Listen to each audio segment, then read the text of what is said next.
আসসালামু আলাইকুম রহমতুল্লাহ। সুপ্রিয় শিক্ষার্থী ভাইরা, আজকে আমরা আরেকটা আয়াত নিয়ে আপনাদের সামনে আলোচনা করব। আয়াতের সাথে একটা আমরা কায়দা আলোচনা করব। আয়াতের মধ্যে যেটা আয়াতের মধ্যে রয়েছে, আয়াতটা হচ্ছে সূরাতুত তাওবার 82 নম্বর আয়াত। فَلْيَضْحَكُوا قَلِيلًا وَلْيَبْكُوا كَثِيرًا। তারা যেন কম হাসে এবং বেশি কান্না করে। তো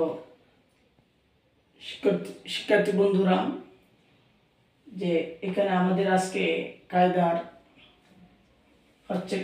কায়দা হচ্ছে এই ফালিয়াদহাকু লাম নিয়ে। আমরা জানি লামে আমর, এটা হচ্ছে লামে আমর, এটা হচ্ছে লামে আমর যা বিশিষ্ট হয়। লামে আমর মকসুর হয়, কিন্তু আপনি কোরআনের মধ্যে দেখবেন এখানে সাকিন দেওয়া হয়েছে, জজম দেওয়া হয়েছে। তো সেটা কি জন্য দেওয়া হয়েছে সে সম্পর্কে আমরা বলবো। ফালিয়াদহাকু কলিলাম ওয়ালিয়াবকু কাসীরাম। এটা লিয়াদহাকু ছিল,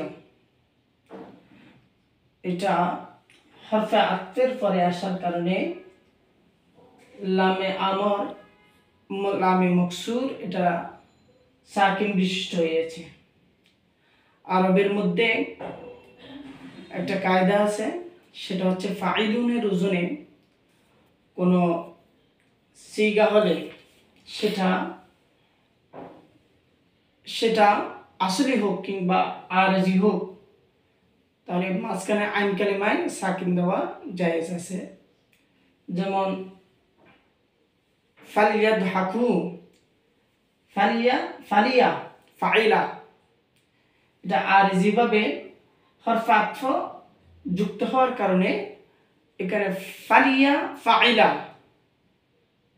একই ফাইলার ওজনে হয়ে যায়। তো যেভাবে ফাইলার মধ্যে আইন কালিমার মধ্যে সাকিন দেওয়া জায়েজ, সাকিন পড়া জায়েজ, অনুরূপভাবে এখানেও সেই কায়দা অনুসারে এটা ওজনটা আরজিভাবে বাহ্যিকভাবে হরফে আতফ যুক্ত হওয়ার কারণে ফাইলার সাথে ফালিয়া মিলিত হওয়ার কারণে এখানে লামে আমর যেটা মকসুর ছিল, যার বিশিষ্ট ছিল, সেটাকে সাকিন দেওয়া হয়েছে, জজম দেওয়া হয়েছে। অনুরূপভাবে ওয়ালিয়াবকু কাসীরা, এটা ওয়ালিয়াবকু লামের নিচে যা ছিল, তো ওই ফাইলার ফাইলা এই ওজনে মিলিত হওয়ার কারণে, ফাইলার ওজনে মিলিত হওয়ার কারণে লামে আমর এটাকে জের দেওয়া হয়েছে। তো আমরা এই কায়দাটা আমরা ইলমুস সিগার মধ্যে ইনশাআল্লাহ পাবো। যদি আমরা ইলমুস সিগা পড়ে থাকি সেখানে আমরা পাবো। তো মোট কথা হচ্ছে ফাইলার ওজনে কোনো আরজি, কোনো ওজন যদি আরজি হোক আসলি হোক যদি মিলে যায়, সেখানে মাঝখানের অক্ষর সাকিন পড়া জায়েজ আছে। যেমন কাতিফুন কাতফুন, কাতিফুন কাতফুন।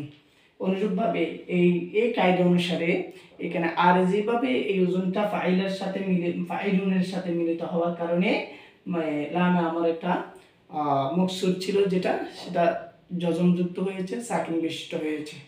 আল্লাহ আমাদের সবাইকে কায়দাটা মুখস্থ করার তৌফিক দান করুক। আসসালামু আলাইকুম রহমতুল্লাহ।